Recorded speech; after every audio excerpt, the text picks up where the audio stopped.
La COP21 s'achèvera par un accord contraignant ou pas d'accord, c'est ce qu'a déclaré François Hollande, à moins de 3 semaines de la conférence sur le climat qui doit réunir à Paris une centaine de chefs d'État et de gouvernement. Un coup de poing sur la table après les doutes émis par les États-Unis sur le futur texte visant à réduire les émissions de gaz à effet de serre.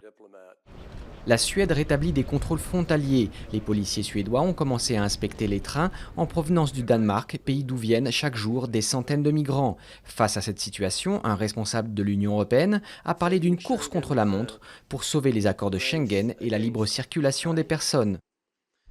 Des travaux pour améliorer les conditions de vie des migrants à Calais. Des bulldozers ont commencé à préparer le terrain où seront installés 125 containers qui permettront de loger 1500 personnes. Ce campement en dur est une réponse de l'État face à la grande précarité des 4500 migrants qui s'entassent dans le bidonville surnommé La Jungle. Forte mobilisation des Grecs contre l'austérité. Près de 20 000 personnes ont manifesté à Athènes pour dénoncer les hausses d'impôts et la réforme des retraites. Les administrations et les transports étaient également paralysés dans le cadre d'une grève générale de 24 heures, la première pour le gouvernement de gauche radicale d'Alexis Tsipras. Voler comme un oiseau n'est plus un rêve.